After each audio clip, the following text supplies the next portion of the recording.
Yes. Yes, Test, yes. test. Cool. Sorry, I lost the screen for a sec there. Um,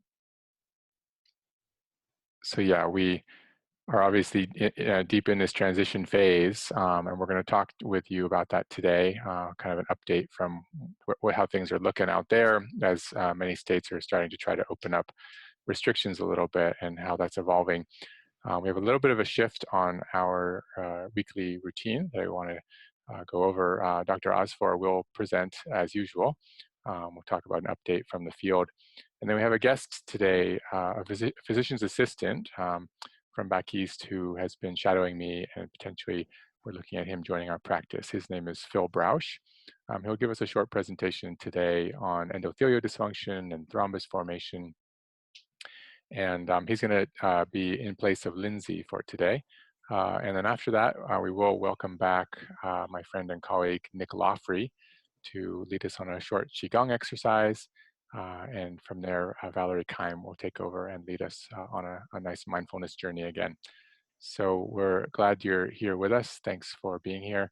And Ramsey, if you're ready, we'll let you take over. Yeah. Thanks. Let me get my screen up here. And so welcome everybody. This is, it's hopefully these updates are useful and helpful. So a lot of things moving, as you know, and just give you a brief update of my impression of where I see things, and especially as we're starting to open up a lot this week and what that means. So almost at 4 million cases, about a quarter of them in the United States, or more than the quarter. The daily cases worldwide has stayed relatively level, though. So that portends for ongoing activity. This has not dropped off, as people are certainly hoping it would. So this is what the hotspots are in the United States. Look at the Four Corners area. So even some rural parts of the country, like Gallup, New Mexico, certain eastern parts of Washington State. Obviously, a lot of activity you might have heard in Massachusetts, even central Massachusetts, even rural areas, around Atlanta and some counties in Alabama. Still lots of activity going on. The brief update with social distancing now in these are projections for Texas, for example, that has decreased restrictions, and in fact jailed, at least temporarily, somebody who went ahead of the curve there. That's another story. These are the University of Washington model showing that yes, there's going to be an uptick in infections. This is a flat line, meaning there's not enough data. This certainly could be a spike in data in infections, and we see the confidence intervals are this sort of gray shaded area of how many estimated infections that would arise, and you have a large area, and it depends really on how many restrictions are lifted and how people abide by those restrictions. Are they still masking? Are they not? Again, same with deaths per day and total deaths. There's a wide range here in a lot of places. California has a little bit of a lower range and less activity expected because they are, or we are, slower in releasing restrictions.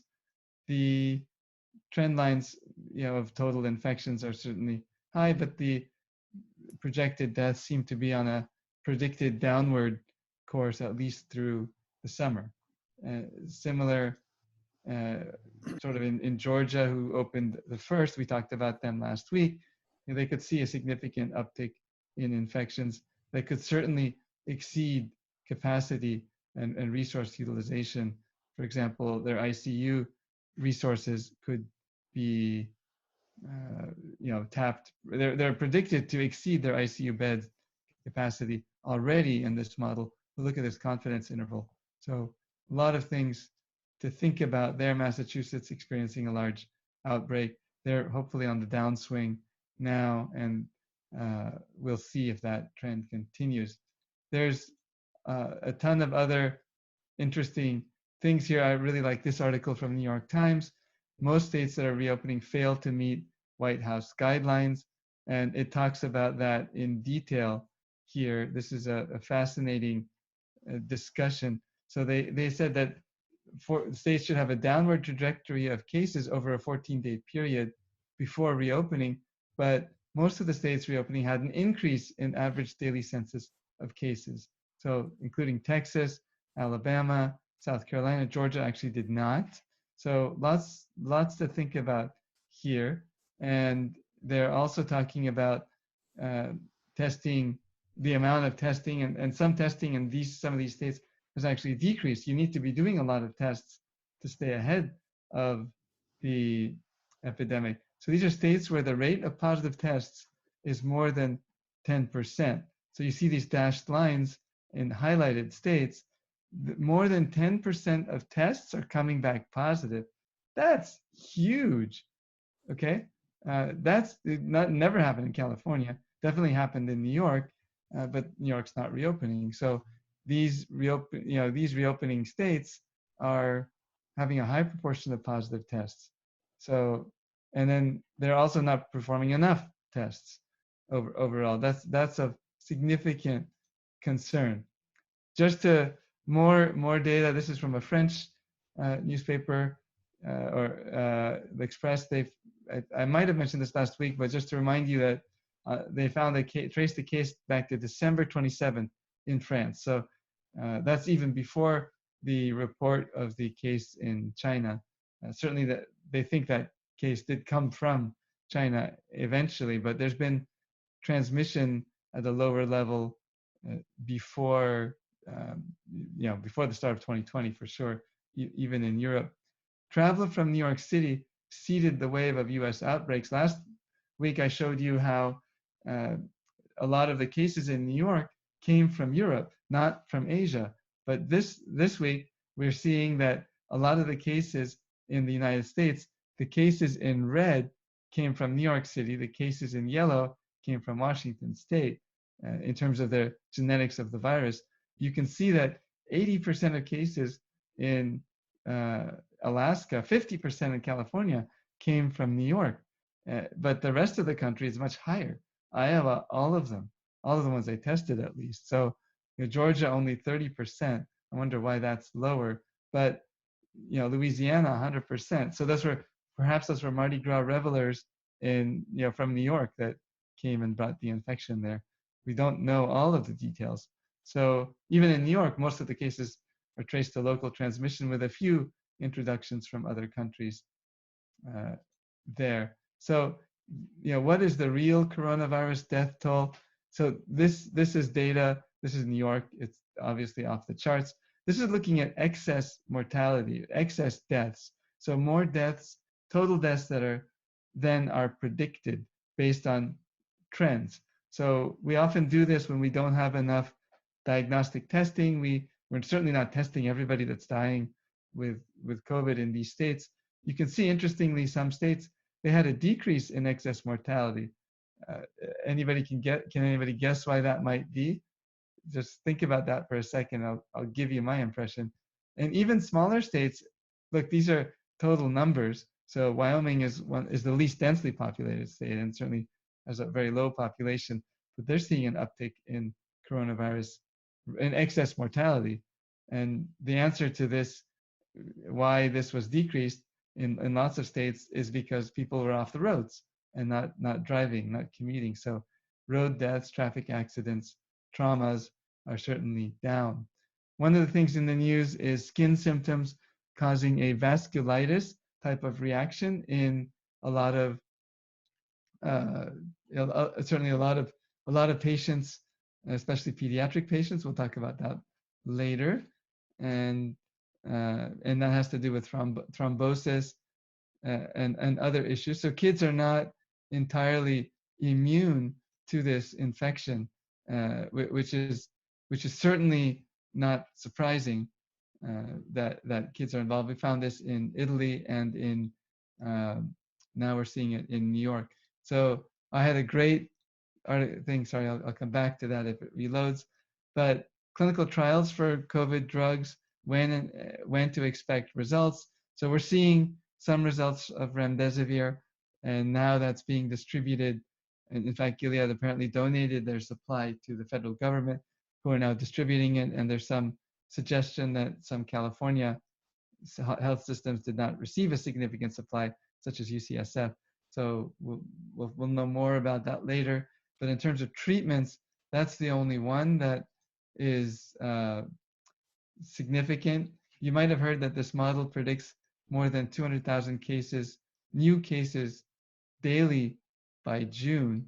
And there is that model. These are the slides that were sort of the Trump administration didn't want to release. They were obtained by the New York Times. And so looking at their model for number of deaths per day, I don't think they meant 200,000. I think they meant 2,000. But regardless, there's a large confidence interval here. So model deaths is in red, and the range estimates, these are the gray is the extreme, and the red is 25 to 75%. And the model deaths has been exceeded by the reported deaths. So we expect a large uptick here in deaths as the restrictions are reduced. And that's controversial. There's CDC is providing assistance to many states directly. You've heard about outbreaks in meat and poultry processing facilities. Another plug for functional medicine, eating from local farms that don't use these massive slaughterhouses and meat processing plants. There's many cases and few deaths tied to these facilities all over the country, including in California, in Hanford, in Central California. So that's a big deal. These people work shoulder to shoulder, and so there's a lot going on there. I wanted to talk a little bit about the projected timeline for treatment and prevention, and to ground us in what to actually expect. So you can see here, I'll try to make that a little bigger, that we've got 7 repurposed drugs that are in trials. None of them, by the way, have shown clear efficacy. We have antibody studies, 16 different kinds. Some of them are produced in the lab, and some of them are convalescent serum antibodies harvested from survivors at blood banks and given back to patients. And we have 43 different vaccine categories. This is sort of the timeline. This is an accelerated timeline of where we could see some of these compounds. So the repurposed drugs, we're not finding a lot of hope there, unfortunately, except with remdesivir, which, remember, that's the Gilead drug. It is somewhat effective in severe disease, but it's only somewhat effective. It's not a panacea. There are ongoing trials in early disease. We have antibody studies with, including phase 1, phase 2 trials going on. The convalescent serum is being used therapeutically in some settings currently, which is encouraging. So vaccines are, entering phase 1. There's actually a couple in phase 2 already. I'll talk about that in a second. So, these repurposed drugs, they're for, different diseases and now being trialed in patients. The antibodies from recovered patients produced by animals or bioengineered, it takes a lot of time to produce antibodies. So those will be mass produced and given intravenously to patients. So not of use for home therapy, obviously. Vaccines, critical to treat a seasonal COVID-19. I'll talk about that in more detail, but basically they either take the RNA genetic material or the subunits, the corona, the crown, the pieces from the crown, and they inject that into a patient, and you get a response in B cells. There's cells called plasma cells that produce the antibodies. The antibodies will go around and attack any SARS-CoV-2 or coronavirus in the serum. And we know this can be effective because of previous data and trials, including coronavirus vaccines for animals that are in wide circulation. Another way to look at that, this is from somebody's Twitter feed that I found online. Normal development preclinical trial, phase 1. Phase 2 takes several months to 2 years. Phase 3 takes 1 to 4 years. And this is a treatment available for use after 4 years. So fast track development, you can get something in perhaps a year.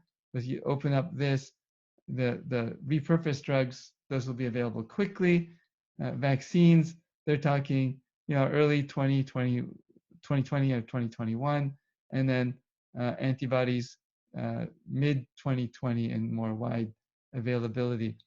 The comparison of, uh, COVID-19 and influenza in terms of vaccines. So there's obviously no treatments and no vaccine. Influenza, just so you know, the vaccine available, yes, effectiveness up to 60%, depends on the strain type. And we think that coronaviruses don't mutate as quickly as influenza. So that's positive. We can get this effectiveness number much higher. And then the number of adults vaccinated is less than half the population for flu. We'll have to increase that number significantly with a vaccine to get herd immunity that we talked about last time. We need at least 60 to 70% herd immunity and probably closer to 80% to stop this. Moderna is a biotech company in California. They're planning on starting an early phase 3 trial for their RNA vaccine soon. That's exciting. I'll talk about that in more detail. And where people are saying, I want to point out this text here. Well, you're kind of counting on the vaccine maybe by September because we keep hearing about that. And of course, in their mind, they're equating that to having the vaccine. But then there will certainly not be enough vaccine. This is talking about college-age kids by that time. And even if supplies that are available, which is doubtful, there will likely not be enough. So this is a big deal. Lots of scalability concerns and maybe turf wars between countries and Trump on who gets the vaccine, depending on where it's produced.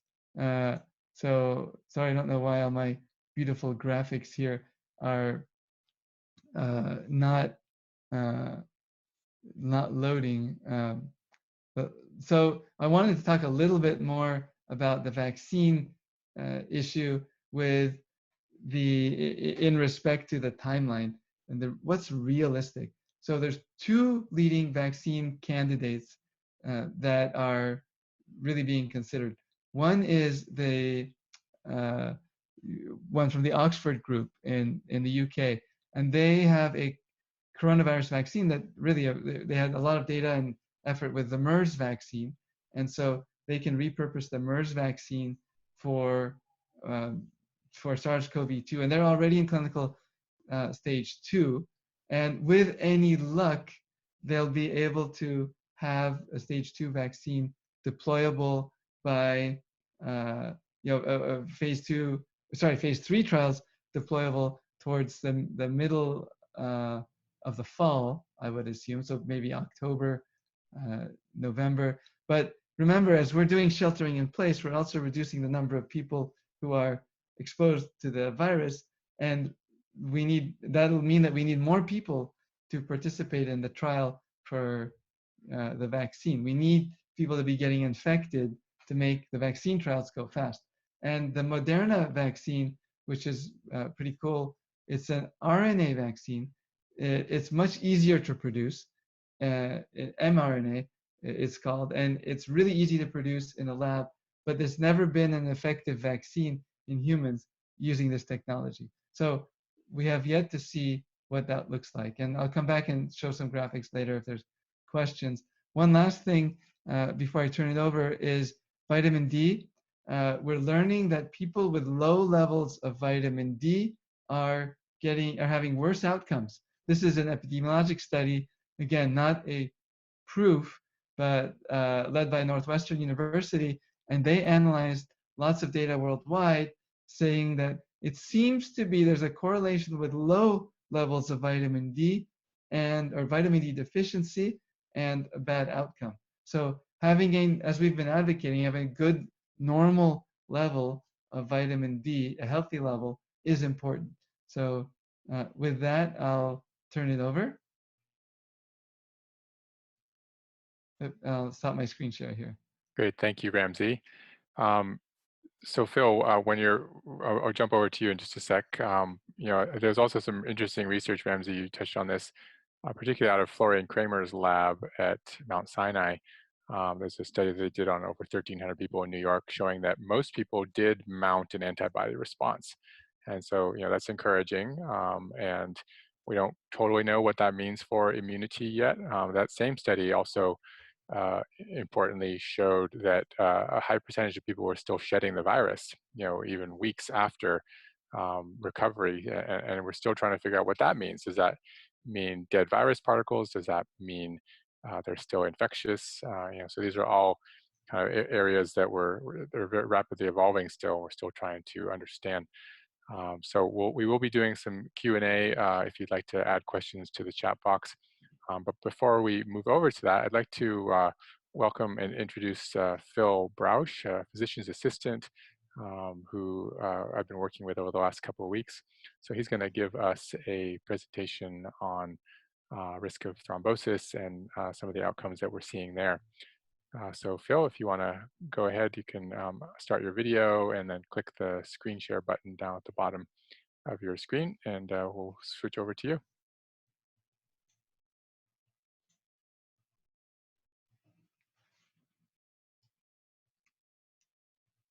All right, can you hear me? Yes, and we see your slides well. Thank you. All right, great. Well, good to meet everyone, and thank you for letting me be part of this. So I'm going to talk a little bit about endothelial damage. I'm sure you might have seen in the news, a lot of people have been dying of strokes or some type of blockage of arteries. So at the beginning of this disease, we thought at least it was going to really affect the lungs. And that's where people were going to die of ARDS, which is acute respiratory distress syndrome. But as we've kind of discovered more of the disease, there's more finding that it's causing endothelial damage to blood vessels. So the inside lining of the blood vessel here, which in turn causes blood clot, which in the medical world is called a thrombus. So like a PE, a pulmonary embolism, or a DVT, or deep vein thrombosis. So I know, at least in the news, the opera singer, a Broadway singer, New York, had to have his leg amputated because of a DVT. And then there are some younger individuals in 30s and 40s who are dying of strokes. So again, no question it's doing a lot of damage to lungs, but we think there's theorized that this disease is causing, mortality in other areas. So I'm just going to try to hopefully not get too sciencey, but talk about how this, the pathophysiology of this, because I think it'll also give you more insight into kind of functional medicine, why we're recommending some of the supplements to take, and then just to also understand some of the medications like lisinopril, like ACE inhibitors that might be affecting this, that have been a topic. So from the beginning, we knew that pulmonary issues like COPD or asthma weren't necessarily risk factors, even though you would think it would be, with it being a lung disease, at least of what we thought. And we even kind of saw that out of China. So what this article looks at, it's looking at the, I think 5,700 people in New York City who had COVID, and looking at their comorbidities, and I think also the deaths or hospitalized patients, sorry. So the second number, so the first one is hypertension, and then this 29%, this physician that I got it from compared the general population. So you can see that hypertension is one of the bigger risk factors, also BMI, and then you can see COPD, so pulmonary disease. You'd think people would be, have patients with COPD would be more prone to having severe disease, but it was actually 5% of the population. So I understand you guys talked a little bit about oxidative stress in the past. So this is actually an article on nutrition and oxidative stress. And it kind of shows that these patients on the left here are the ones who are really having the greater risk of having poorer outcomes from COVID. And what the theory is and why the blood clots are becoming formed, they're thinking, is because of extreme amounts of oxidative stress. So this is just an article talking about how COVID is leading to endothelial damage. And some markers they've seen in the hospitals, there's this thing called von Willebrand factor, are 500% increases in patients who have poor outcomes and are pretty sick. And they're also seeing factor 8, which is a clotting factor in the blood being much higher. So this is the theory. This one physician is hypothesizing that's what's going on. So patients are infected with COVID, and we know it acts on the ACE2 receptor on the cells. So then once that ACE2 receptor is being blocked, it's blocking these other pathways, angiotensin pathways, that are increasing overall oxidative stress.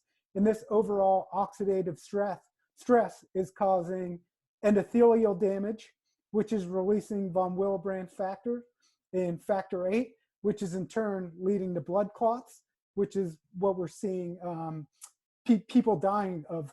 And I failed to mention this, but during autopsies, they're also seeing microaneurysms or microthrombi in the lungs. So people are presenting in really weird ways that they look like they have ARDS, but they're not really presenting how ARDS normally presents. So that's why they think, maybe the lack of oxygenation is due to these microthrombi in the lungs. So this is just an article talking about how indeed oxidative stress does affect endothelial dysfunction. So I don't want to get into the science too much. So this is just the pathway of oxidative stress. But one ways that oxidative stress is kind of broken down in the body is zinc is a cofactor, copper, magnesium, and then glutathione is also something that helps metabolize oxidative stress molecules. Because what's happening, there's a big imbalance and there's getting extreme amounts of oxidative stress. And then this is what's potentially leading to the epithelial damage. So again, I don't want you to get too lost in this, but this is just the process of the angiotensin system so this is like part of why you take ACE inhibitors. So like lisinopril is right here, and then an ARB would be down here. So angiotensin 2, which gets converted by the ACE2 enzyme, gets converted to angiotensin 1,7. So the virus is blocking this ACE2 receptor, so it's not allowing angiotensin 2 to be converted to angiotensin 1,7.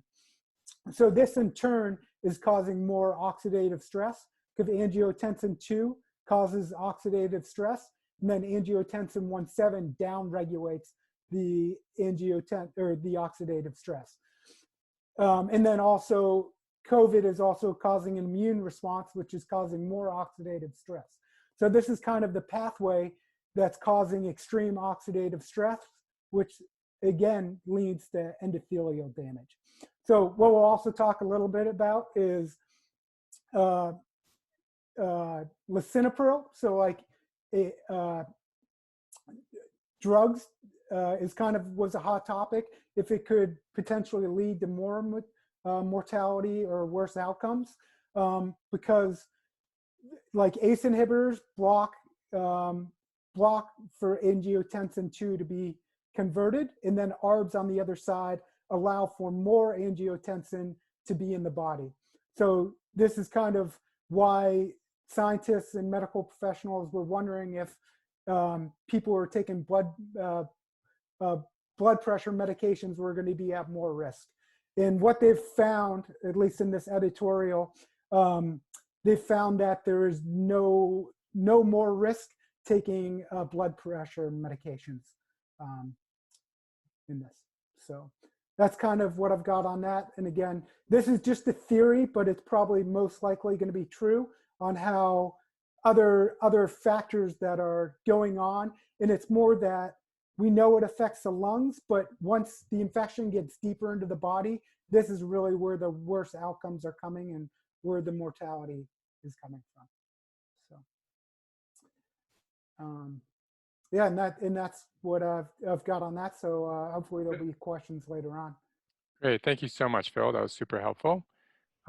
And so we're going to enter into Q&A. If you guys have any questions for us, and Phil, you're able to see the questions by clicking on the chat box and popping open the Zoom group chat.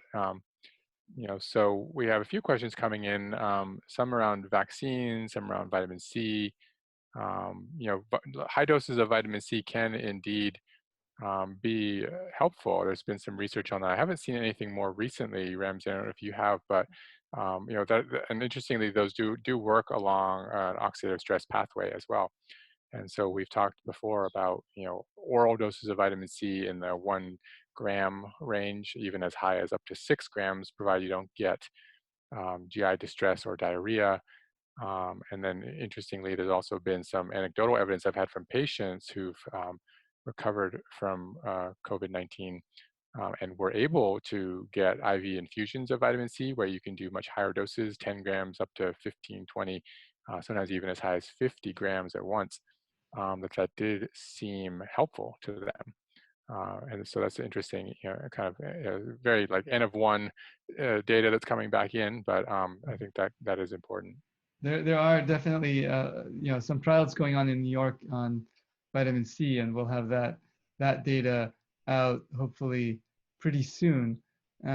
There's some questions on vaccines. I thought I had the article. I just wanted to show a little bit about the vaccines and talk about why this is beneficial, or why that might be a little easier and probably more successful to get a coronavirus vaccine than others. So it takes a long time. So to get a vaccine, this would be the standard approach. Okay, so here we start clinical trials early. We can move back to 2034, or if we don't wait for academic research, 2032. So that's a long time horizon. This is a map of where the clinical trial start dates are expected for certain vaccines. This is the Oxford group here, CanSino and AMS, and Moderna is the mRNA vaccine I talked about. So those are the two most, the leading candidates here. And then, less than 10% of drug trials, including vaccines, are ultimately successful. We still have no HIV vaccine. We still have no vaccine for a lot of other diseases that we'd like, but including group A strep. So that's a concern. But we do think that for coronaviruses, we already have vaccines that work. So this is a different strain of a coronavirus. Perhaps it will work. So I think it'll be more likely to have success here. Look at just varicella vaccine took 28 years to develop. The flu mist, the nasal flu vaccine, 28 years. The HPV, 15 years. COVID, we're looking at 18 months. That's optimistic, right? So just to show you here, if we add in these, things to the timeline, we're still 2028. Although some factories have been built for some vaccine production, and the mRNA, the Moderna style vaccines might not need aggressive factories. So a lot of questions came in around what, are vaccines harmful? Are they safe? Are they not? So for coronavirus, although we have no coronavirus vaccines for humans in common use, we do have some with MERS and some data going back to SARS that might be helpful here. So, yeah. There's other questions about increased risk for COVID with factor V Leiden. We don't know that yet. Factor V Leiden is associated with increased thrombotic risk. You have to think about the mechanisms and the mechanisms are different here in terms of the mechanism of the risk from the viral infection. It has to do with von Willebrand's factor and other things, whereas factor V Leiden, it has a different method of action in terms of causing blood clots. Are blood thinners like curcumin, fish oil, ginger, garlic useful for antithrombotic therapy? We're in the hospitalized patients, we're finding that we need to give them very high doses of very potent anticoagulants. So we don't know that those will be really helpful, but certainly it's I don't think they're going to be harmful. I wouldn't take mega doses of anything, however, but I would take normal doses of supplements. Like we said, 2 to 3, maybe 5, up to 5,000 units of vitamin D, or even better, go outside in this beautiful weather that we've been having, at least in California and lots of parts of the country. Being on Xarelto would not be super helpful. Actually, Xarelto and its cousins are not super helpful for in the hospitalized patients for treating clotting caused by SARS-CoV-2. It's really heparin or unfractionated heparin or the newer heparins, low molecular weight heparin. Those are like Lovenox is one of them. They're injectable. Those ones are probably the ones that are really effective in the hospital. So taking any oral anticoagulating medication may not be that helpful. Maybe warfarin would be helpful. We just don't know. Yeah, that's interesting. And the question on the supplement or food-based anti-inflammatory, anticoagulant options. I agree with Dr. Asfar. There are some that are good there, potentially helpful, but be careful also. Things like curcumin, if you're taking super high doses, up into the 4 to 6 gram range, there has been research on that. However, it can be a gastric irritant. It can also predispose to stomach ulcers, etc. So, getting that in your diet, making sure you're having food, using turmeric as a spice in curries, etc. Even taking a supplement form at a low to moderate dose is probably a great and helpful thing. There's other systemic enzymes that we'll frequently give people, things like Baluch or Nepronol, nattokinase, lumbrokinase, serrapeptase, etc. And again, I think those are potentially helpful, but there's not going to be research on that yet, and we don't know exactly if that's enough to move the needle in terms of some of the inflammation pathways that are activated with this illness. But again, I don't think it's harmful, especially if you have a predisposition to hypercoagulation. I think it makes sense to put some preemptive steps into place. A lot of the Stephen Buhner work, he's done a lot of work with Lyme disease and herbs. This is one of his books here on Lyme disease co-infections, particularly around Bartonella. There was a question about Bartonella because Bartonella is a pathogen which is very common, can be passed by ticks, can also be passed by other biting insects like fleas, sandflies, even lice.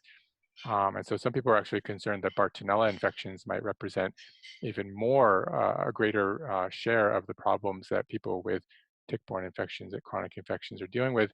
And Bartonella, has been known to cause vascular issues as well. And so some of the herbs and protocols that Stephen Buhner has put together for Bartonella, I think can be potentially helpful. And there's definitely information out there that we've shared in the past. But if you just Google Stephen Buhner, B-U-H-N-E-R, he has a nice 19-page document talking about COVID-19 herbs like Japanese knotweed, scutellaria, licorice, kudzu, all of which are really nice for down-regulating cytokines, down-regulating various inflammatory pathways. So yeah, back to the question list. And again, the vaccines are controversial, and a lot of people have issues with them. One question was, are there other mRNA vaccines? And there are. There's lots of different. I showed a slide or an article from New York Times with maybe 12 or 14 different vaccines, and about half of those are mRNA vaccines. So there's likely going to be a lot of data. Somebody's asking about, two people asked about antibodies. So again, it all depends on how much disease is circulating in your community. If it's a lot of disease, then perhaps the antibody testing will be more meaningful. In areas where there's less than 5% prevalence, the antibody test is likely not as meaningful. We don't know about sensitivity and specificity, and the FDA has released some, has actually cracked down on a lot of antibody testing, saying, show us your data within 10 days or you're out. That was about 4 days ago. So hopefully the not so accurate tests will be out. I tend to trust Quest and LabCorp, the bigger labs, a little bit more, because they've got a lot to lose if they go with an unvalidated test. They have internal validation processes. They've been doing this for years. A lot of these startups are just doing the antibody testing, and you don't know what their validation studies are. So without seeing the data, it's really difficult to to talk about. Somebody was asking about, could you comment on the talk from the Bakersfield doctors who were chatting about releasing restrictions, and that was taken down. That was very controversial. It circulated on YouTube. I watched a few minutes of it myself, but this is a public health issue, and you have to think about the greater good and balance that with the needs of the economy, but also the greater good of uh, of people doesn't include forcing them to be in isolation forever. So I think so in California, they've reduced restrictions in the state, except for the Bay Area and perhaps parts of Southern California, where the prevalence is higher. So if you're in a rural part of California, yeah, I mean, you have in Lake County, for example, there's 8 cases. That's where Clear Lake is and Lakeport. So 8 cases in the whole county. Can you release or reduce restrictions more quickly than you can in Santa Clara County, which is one of the hardest hit in California? And the answer should be yes. And so I do think that those areas. However, in Bakersfield, there was a fair amount of activity, partly because of the meatpacking plant, the plants, the dairy industry, the crowding of migrants. One rural area, Mammoth Lakes, where Mammoth Mountain Ski Resort is, they're seeing a lot of activity in crowded houses, especially tying it to crowded households where lots of immigrant families live in small places that are crowded. So they're seeing a lot of Hispanic people take a big hit and lots of infections there. So you have to think about the populations, the economy of the area, what's going on. There's a lot of factors to think about. And I think those were 2 ER doctors that they maybe jumped the gun on what they were saying. I didn't really agree with all that they were saying. Great. Wonderful. So hope that was helpful. And we're going to transition now from the presentation, didactic medical information mode. I'm going to welcome my friend and colleague, Nick Lawfrey, on board, and we'll start with a short Qigong exercise. And before we do that, I want to just kind of get some metrics from everyone, as we have after the presentations. I'll also present back data from last week for you. But let's all just kind of have a personal check-in. And the first question, as always, get a little piece of paper and pen next to you. First question is, what's your current stress level? How stressed do you feel right now? And so just kind of check in with yourself, and then write down, on a scale of 1 to 10, with 1 being no stress and 10 being extremely stressed. How stressed are you right now?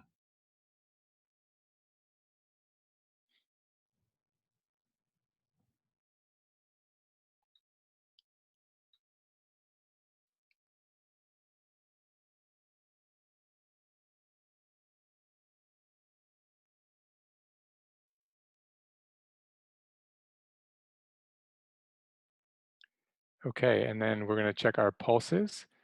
And so, again, either here on the neck, you can find your pulse there, a couple fingers, or also here on your thumb side of your wrist, using either 2 or 3 fingers, kind of get a feeling there and get your pulse there.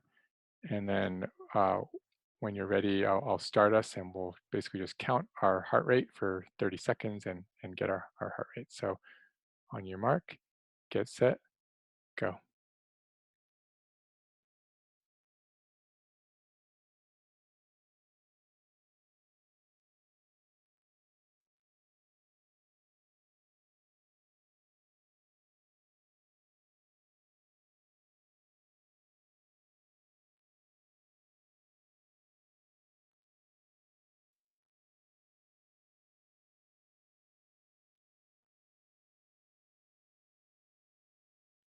And stop. So take that number, multiply it by 2. And that is your heart rate in beats per minute. So just hold on to those. We'll put those, record them back in the end after these exercises and do a comparison. There's one question that somebody had I want to touch on before we switch over to Nick about being age 65 or older, otherwise relatively healthy. Are they still at high risk? Should they not travel? And I think it's wonderful to be in good health throughout our lifespan, and that sounds like someone who's doing relatively well. But I think it is certainly the case that as our immune systems, as age goes up, it's a risk factor because of how our immune system is responding. And so I think it's a gray area. Obviously, that person is not going to be as high risk as someone who has diabetes or obesity or some other chronic health issue. But they're probably not going to be at the baseline risk of somebody half their age or younger.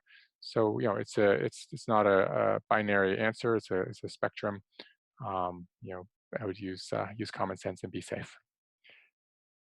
Great. So with that, Nick, we're going to welcome you on board. And if you want to lead us on Qigong exercise, that would be wonderful. Great. Thank you. All right. So a little bit of Qigong. Qi means energy or life energy, and Gong means cultivation. So it's the art of cultivating our life energy. It comes from Taoism. So everybody knows Taoism from the symbol, the yin yang, right? And the yin yang symbol, right, it symbolizes yin, the dark, and yang, the light. So I've been finding it interesting listening to these guys talk about our immune system and how we kind of have this balance that we want, where we want our immune system to respond and fight things, but also we want to be careful about our inflammation getting too high, right? So you can see that this is kind of like the yin and yang of your immune system, right? We want an immune response to be able to fight things, right? But we also want to be able to cool down that inflammation when it's needed too. So the yang would be that kind of fight in you, that fire, and the yin would be that ability to cool down. And we have this in our personality, in our lives too. We want to be able to have energy to get things done, to move around, to be active. And we also want to be able to calm down and chill. So that's really the whole point of Qigong, is to balance our yin and yang.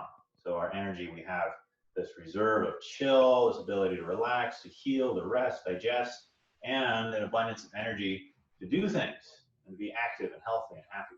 So let's see if we can use some movements to do this.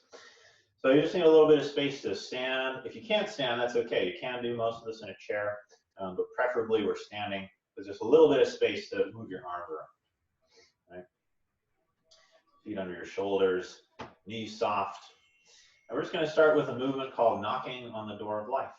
We're going to start to turn our chest and our hips left and right. Like we have a pole up the center of the body. We're just rotating around that pole. You see, I just let my arms relax. They're just going to swing around me a little bit. And then we're going to start to pick up the speed. Turn your hips a little stronger so your arms come up a little higher. And try to come up to the level of your waist.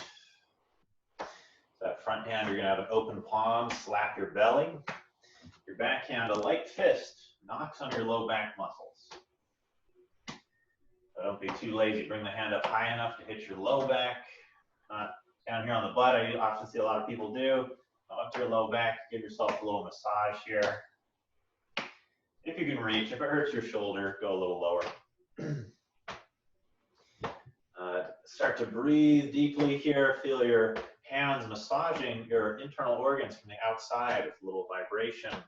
Your ribs massaging from the outside with that twist. And your breath massaging from the inside. Deep breaths. Going down to your organs with your diaphragm.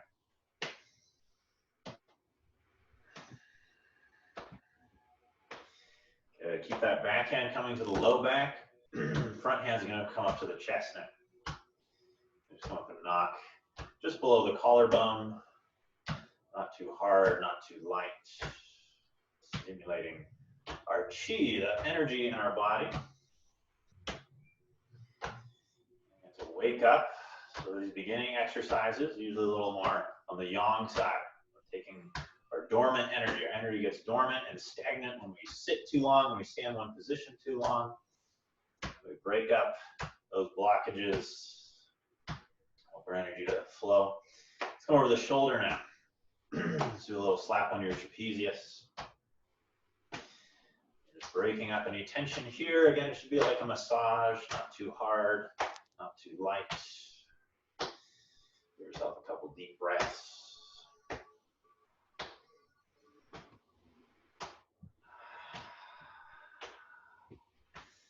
Don't worry about doing Qigong perfectly. The only real goal, the main goal, is just to not create any more pain in the body. So any exercise that I tell you to do, don't focus so hard on doing it right that you do it in a way that's wrong for your body. You don't want to feel any pain as you do this. Come back to your chest. Back to your lower abdomen. Now we're going to go from yang to yin. So just let your hands start to swirl around your body. And open your fingers. It's like you're combing the surface of a lake. So keep turning from the hips. Take a few deep, slow breaths now. Imagine you're standing in a tranquil lake. Your fingers are brushing the surface. Your toes are squishing into the mud at the bottom. Just feel sort of serene and grounded. Couple more deep breaths. Imagine that water, mud between your toes. Find a sense of inner stillness through the sensation of movement. Relax to the center. Very good. A couple more exercises. This one we're going to open the spine. Nice and simple. We just lift our chest, pull our elbows back.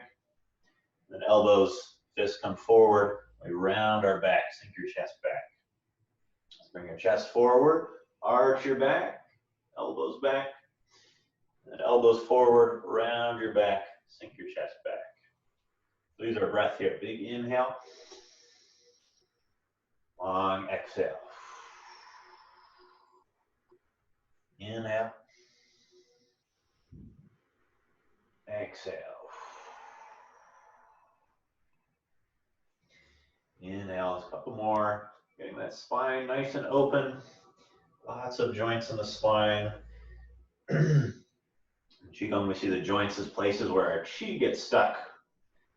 Again, when we hold our sort of bad posture, or we sit for too long, things start to stick together. You want to move that stuck energy out, make lots of space. Let's come down. And we'll do one to open up the neck. So bring your palms together behind your back, fingers pointing down. Tuck that up about as high as you can. Pull your elbows and shoulders back a little bit. Reach your crown of your head tall. And then just start to circle the head. And make it a big circle. Kind of reach long through your crown so our neck stays long as we do this. We don't collapse in the neck. Stay nice and long and tall. And just look for a stretch to move around your neck to your shoulders. Let's go the other direction. We can link our breath with this too. Exhale as your head comes down. Inhale as your head rolls up. Exhale down. Inhale up.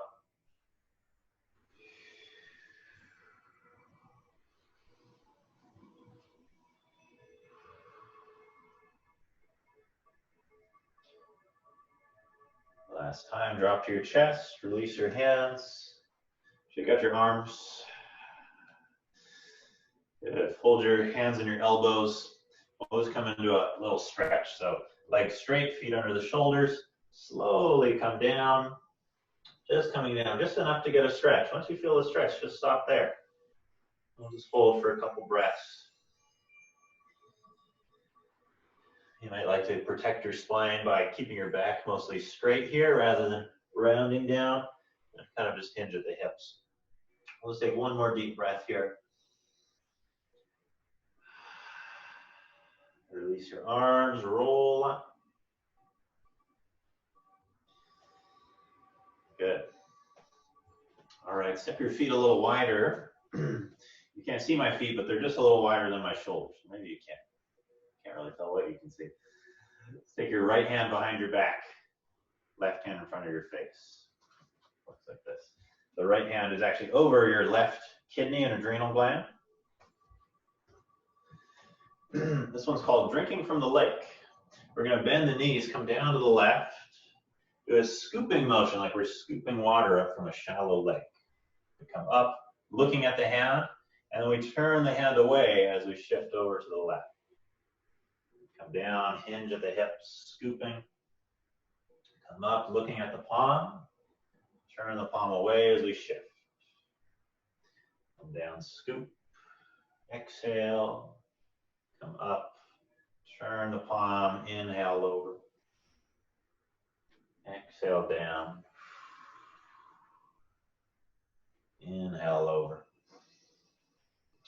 So here it becomes a little more relaxed. We're not trying to stretch the body anywhere. You bend your knees as you come down, not trying to stretch your hamstrings.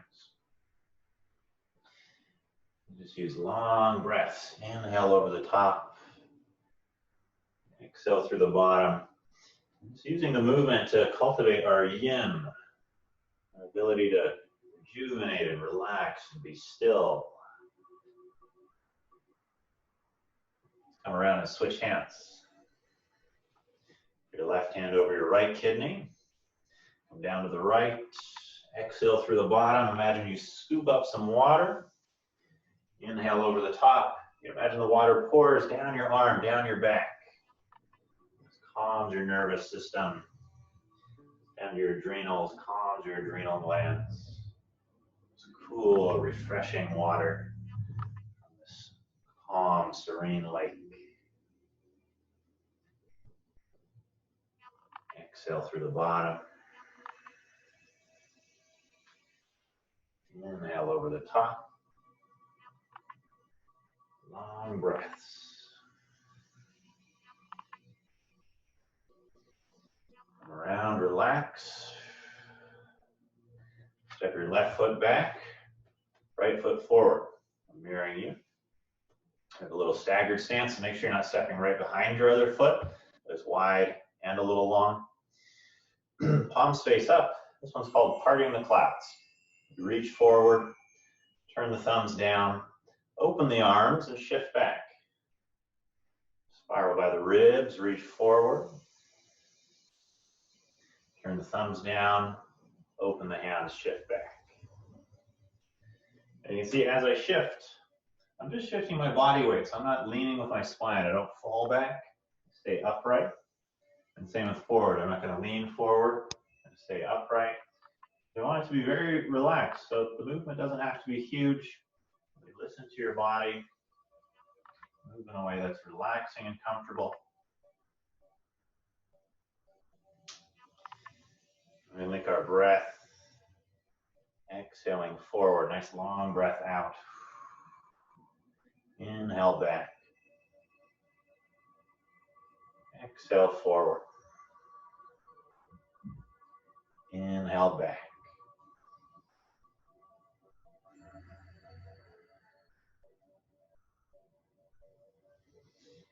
We're going to switch legs, step up. Back with the other foot. Inhale, open the arms. Exhale forward, just like you're swimming. And here we'll start to visualize, imagining that we're swimming through clouds.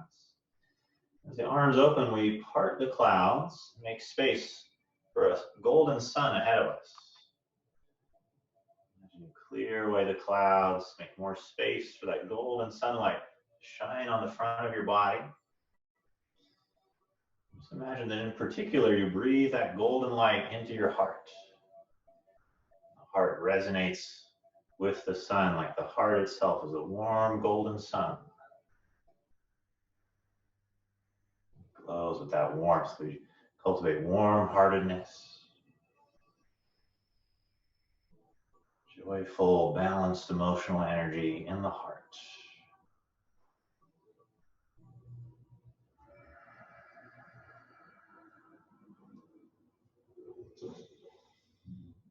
And let's step back up. Relax, float the hands down. In our closing motion, palms face down, lift up. Turn the palms to the sky and pull down. I'm going to float up, inhale. And exhale down.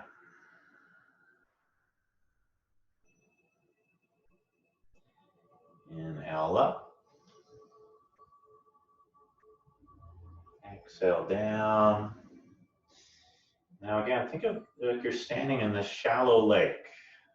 The water's knee deep. Like there's a golden sun at noon right above your head. As we pull up, we're pulling up the yin qualities of water and the earth. As we pull down, we're pulling down the yang quality of the sun and the sky. So from water and earth, we pull up stillness, calm, safety. From the sun and the sky, we pull down potential, expansiveness, brightness. Let's connect to these two sides of ourselves that are represented in nature. Bring them into balance and harmony. And we'll center them right at our lower abdomen. Just fold your hands below your navel. Step your feet in closer together. Just kind of relax the whole body. This final posture we call bamboo in the wind. Let's take a few deep breaths. Let your body relax. Like a stalk of bamboo yielding to the wind, you rock and sway.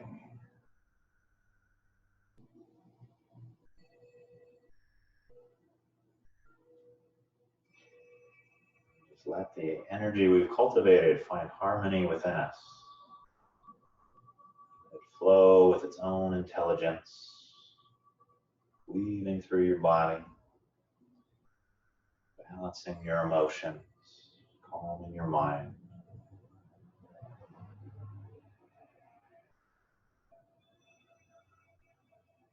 Just like bamboo or a tree connects to the earth and the sky through its roots and its leaves.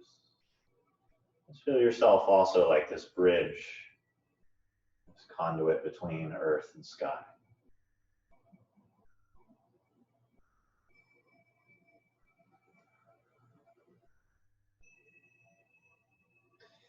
Slowly step the feet out. Rub a circle around the belly. This is where we store and fuse the qi, fuse the yin and the yang. In this place we call the dantian. Dan means elixir, tian means field. So this is the field we cultivate the elixir of qi, they say. Okay, center the hands, take a big breath in. Release with a sigh. Very nice. Feel free to move your joints. Get that energy wherever it likes to go in your body. Very good. Little Qigong. Hope that's got you balanced, re-energized, harmonized, and hand it over to whatever's next. Thank you so much, Nick. That was wonderful. And you know, Qigong just always amazes me. You did a great job leading us through those exercises, and there's so much there. You know, there's so much balancing, there's so much moving the lymph, moving all the different joints, releasing areas of tension and stuck energy. And really, you know, a lot of those yin exercises are powerful for building resilience and building, you know, kind of filling up the pot. You know, this is obviously an unprecedented time of stress, and there's so many levels to it. We're being challenged and pushed. And we're also kind of, you know, stuck at home, and we don't have access to our normal opportunities for movement. And, you know, so these exercises are so simple and doable, you know, for 5 minutes, 10 minutes, 15 minutes at a time. And when you move your lymph that way, you know, these points up here, I was just struck with, you know, when we're swinging and hitting our hands here, this is a really key point, especially here on the left side, where our entire lymphatic drainage from the lower part of the body dumps into the thoracic duct there. And so we're opening up that whole lymphatic system drainage. When our hands are hitting against our back, we're stimulating the adrenal glands, which are really pushed right now. So just a lot of layers there for everything that we're talking about: inflammation, oxidative stress, lymphatic flow, immune system support. So that was wonderful. Thank you. Cool. So Valerie, if you want to jump in, welcome. Absolutely. Aboard. Yeah. Thank you. Thank you for that, Nick. That's so helpful. And I'll just add, my 97-year-old great aunt practices Qigong. She has some mobility restrictions, but I know because she does Qigong, they're far less than they would be if she wasn't doing Qigong. It works really well for her. So thanks for that. Yeah. That's and great. Valerie, if you want to also turn on your video, if you prefer, that'd be good. There you are. Wonderful. Oh, I was seeing myself. I didn't realize it had been turned off. Thank you for You're getting that. welcome. Yeah, welcome. Great. Okay, so today we're going to do a mindfulness explanation of pain management. It's going to use, learn how to use your mind to begin to win the mind game of dealing with pain. And while the focus today will be on physical pain, if you're one of the lucky ones that has no physical pain, the same techniques and principles we're going to practice today also apply for emotional pain. So the most important thing to know is we've got an amazing system that can manage pain, burns, and bleeding really well. And it's, it's powerful, and in modern daily life where we feel fairly safe, it tends to be unawakened and dormant within us. And today we're going to begin to explore what that means to waken that up. And of course, this potency comes from the flight-fight syndrome. You think about our great-grandparents 10 times over, a millennia or 2 or 5 or 10 ago, who didn't have the advantage of modern medicine and the safety net that we have today.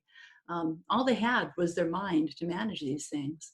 And those of them that survived the best, by being able to manage them, pass those genes on to their kids, who they could hopefully raise to adulthood, and so on and so forth, till we have this very winnowed down, focused, concentrated ability to free ourselves from an awful lot of pain that we don't need to necessarily suffer from. It doesn't matter whether it's ice pick pain, itchy pain, neurologic pain, broken bone pain. We can handle it all. The good news is that it's easy and relaxing to learn how to do this, and it's going to build on the skills that we've been practicing here with this program for the last month and a half or so. The bad news is, of course, you do have to practice. Practice does make perfect, and you'll get more bang for your buck the more you go into these modalities. Fortunately, we have been practicing, and I'm very confident that all of you have a great skill set so far. So we're going to start, as we usually do, by my inviting you to settle in and feel relaxed. Get yourselves comfortable. If there's anything on your lap, put it aside. If there's anything in your mouth, please take your gum, mince out. Get your pillows, your cushions a little bit more comfortable for you for the next 10 minutes or so. And if you need to move to get more comfortable at any point, please remember, do so. It's only going to increase your focus and your alertness and your ability to relax. It won't detract. So please have that open invitation. Make sure your cell phone is off and the door is closed. So we're going to settle in to practicing some diaphragmatic breathing as we switch from our outer focus to our inner focus. So feel welcomed to close your eyes now, if that's what you prefer to do. If you don't, you prefer to keep your eyes open, please do so. And just simply gaze down at your lap or your hands. And as you know, you breathe in through your mouth, in through your nose, as slowly and deeply and steadily as you can, without causing yourself any kind of dizziness. And exhale through your mouth, each breath more light, more even, more long than the one before. So you're breathing in ease and comfort, and you're exhaling relief. You're breathing in contentment and exhaling relief, letting go. All the thoughts that come up, simply thank them and put them to one side. You'll have plenty of time to address them in half an hour. Any distractions that come up, simply thank them and put them to the other side. You'll have plenty of time to deal with them later on. Right now, your mind is alert and focused, falling into the sensory awareness of breathing, feeling your diaphragm and lungs and rib cage gently and easily expand into comfort while you release and let go. And as you do so, you notice your mind does become focused and alert as your body drops into a greater state of ease that's just right for you. And you notice that this can continue as you notice the soles of your feet, the balls of your feet, your heels, ankles feeling warm and heavy. You breathe into that. And when I say breathe into that, I just mean to notice it with your sensory awareness, with your mind that is breathing. It's right brain, it's poetical, it's spontaneous and relaxed. You may notice more and more of your shins and calves and knees, letting go as you breathe into them, feeling nice and warm in a way that's right for you and relaxed. The big muscles in your thighs, your thigh bones, your pelvic cradle, hips relaxing into ease and comfort. So you breathe in life-giving oxygen steadily and slowly, and exhale, release, letting go. More and more through your belly, lower and mid back, up your spine, through your chest, beneath your shoulder blades, breathing in ease and contentment and gratitude with every breath, and releasing on the out breath in a way that's easy for you, that's just right, your own style. And this flows up through your shoulders, a sense of ease and release, down your arms, elbows, wrists, and hands. In fact, your palms feel heavy and warm in their own way, right down through all those tiny joints and fingertips, feeling more focused and alert with every breath as this easeful energy flows up through your throat and neck, up through the scalp and the top of your head, the crown, down through your forehead, all the tiny muscle groups around your eyes and jaws and mouth. So your whole body as one easeful, softly flowing breath feels more relaxed, mind focused and clear. And it's so good to know that it's easy to awaken our ability to manage pain. So for the point of this exercise, pick one image of a memory when you had pain. And don't let it be the most overwhelming one. Let it be something real that you can bite into, but nothing that's going to cause you any kind of trouble. Take good care of yourself in setting good boundaries for this.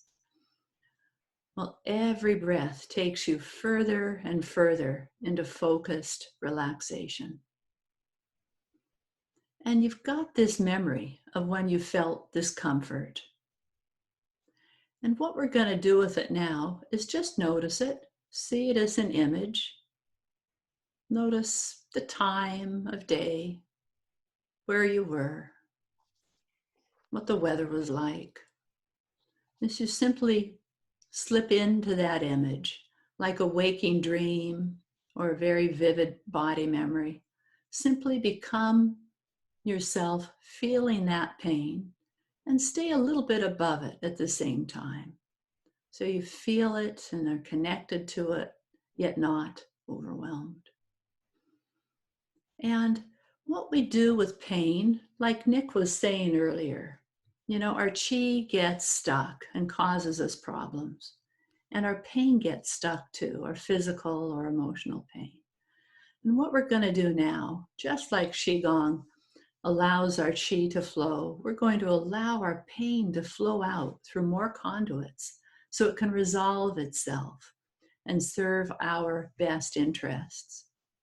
And it's so easy and gentle and safe to do this because you'll notice that pain, when you breathe into it, when you lean into it with mindfulness, not running from it, not trying to override it or push it aside, but simple observation, automatically brings relaxation and ease through your attentiveness into what's been stuck, blocked, and holding. And even though the pain is real, it doesn't need to be stuck, blocked, and holding. And our calm focus and observation, our curious compassion, automatically relaxes the nervous response, which gets scrunched up around the pain. That's right. The tension that we feel when we go, uh-oh, we're hurt, is what actually locks the pain in place. And you'll notice now that that's easing away and relaxing with every breath you take with curious compassion. And as you notice your pain, perhaps you see that it has a special color that's your unique signal for this pain. Just take note of the very first color that pops into your head. Let it be that color. And it's good to know that this color, giving it another conduit through our active imagination, allows the energy of pain to move on, dissipate, and resolve, just by giving it a color. And while you lean into that color by breathing into it, you may also notice that signal, that pain signal, has a pulse. It could be radiant, it could be still, it could have a buzz or a pulse like your heartbeat pulse. Doesn't really matter, but just notice its own chi, its own movement and energy. And this also releases the pain signal to move on, to process through different channels in our nervous system. So it's not so stuck or it causes us useless pain and distress. Because as we know, there's two types of pain. There's useful pain, which brings to our awareness we've got to take care of something and protect ourselves from harm. And that's useful. But most of our pain, about 99%, maybe 95% the most, is useless pain. We've got the message, we're doing our job. Most pain signals are far more useful at 2 or 3% than they are at 90, 98%. So just by giving a color and a pulse and now a shape, give your pain a shape. Notice the space it occupies in your body. Is it a sphere? Is it a bar? Is it more amorphous like a cloud? Doesn't really matter. Just pay attention to this colored signal that has a shape and a pulse and a size. And isn't that interesting to breathe into that ease and comfort, and to exhale through that release, allowing it to dissipate and thaw or melt according to its own nature. And in fact, there are so many more ways we can embrace our pain in order to relax and release. For example, some of you may notice there's some kind of dial or switch where you can take your pain measurement. Is it a 4? Is it an 8?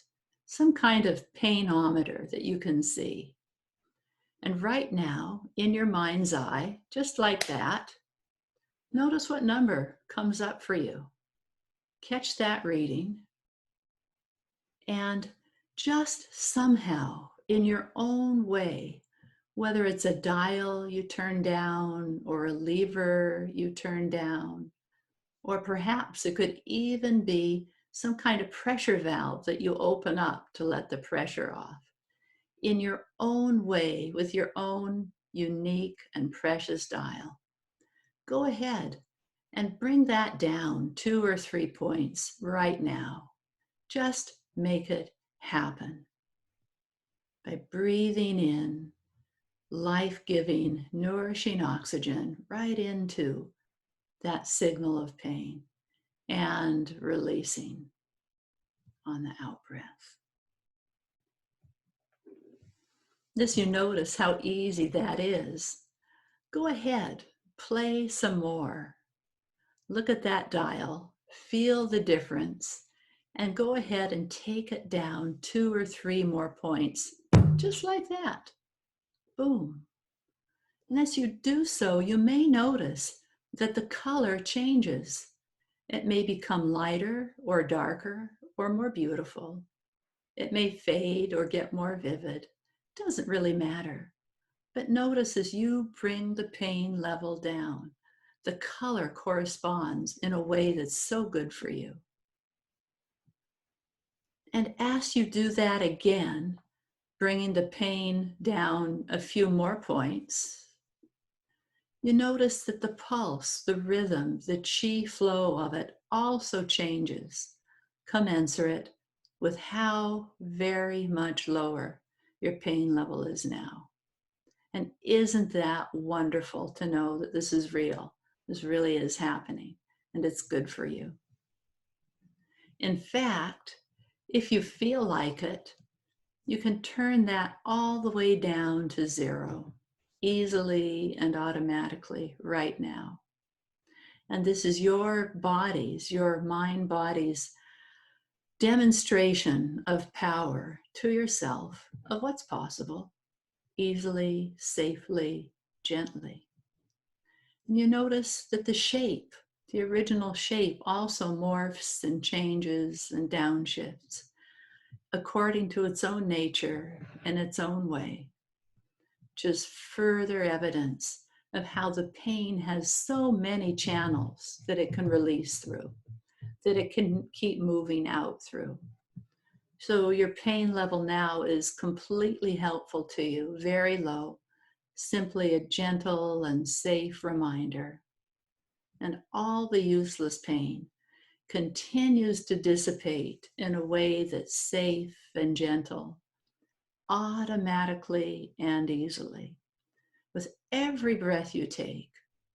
And isn't it good to know that this is real, this is true?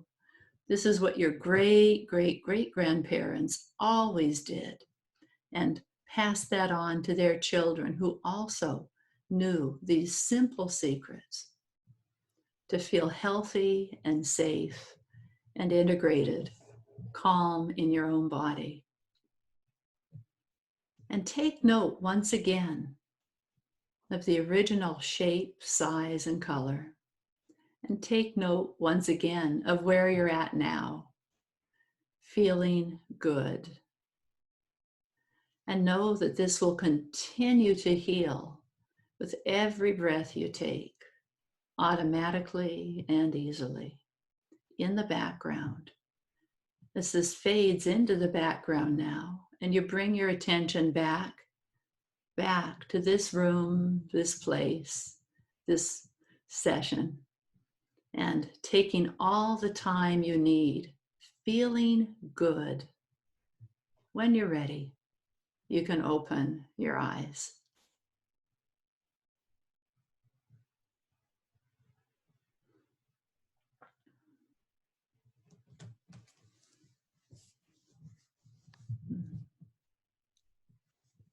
Wonderful. Thank you, Valerie. Oh, you're so very welcome. I'd love to hear any feedback, comments, questions. I know we're close to the end of our hour and a half, but I'm going to put, excuse me, I'm going to put my email in the chat box. Any questions we can't catch right now online, please email. I'm really happy to talk to you and answer any questions. And I'll extend my offer from last week. If you want a free 15-minute consult, it's available to any of CCFM's patients on pain management and winning the pain with mind-body practices. I'm really happy to help you win the mind-body game of pain. So I want everyone to just do our quick check-in. Actually, Christy, if you're on, could you please send me the link to the data for the previous questionnaires for the screening, for the stress scale, and there's a link from Valerie with her contact information. And so let's do a quick check-in and just kind of see where we are at in terms of overall stress on a scale of 1 to 10. So again, what is your current stress level on a scale of 1 to 10, with 1 being no stress and 10 being extreme stress? Go ahead, write that down with your previous readings.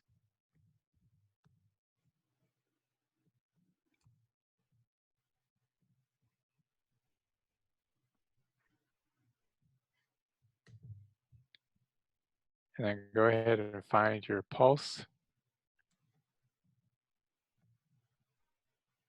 And we'll count that out. Starting now.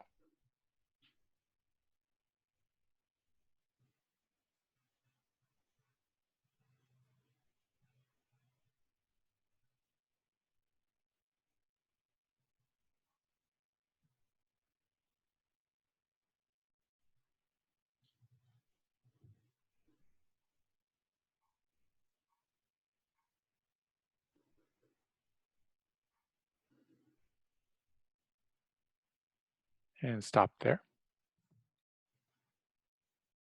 And write that down, multiply it by 2. And then the link for the data recording is down there in the chat box. If you could click on that link and enter your data, you can also go to our website. In the upper right corner of the website, there's the COVID-19 box in green.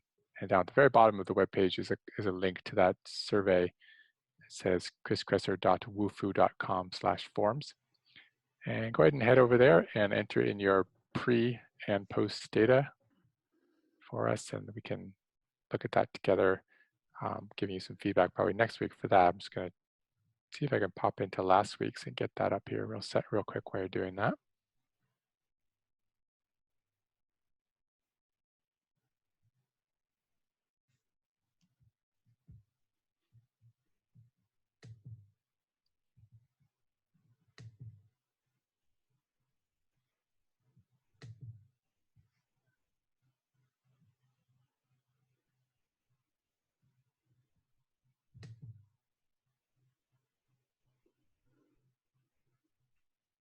Okay, everyone, if that has that recorded.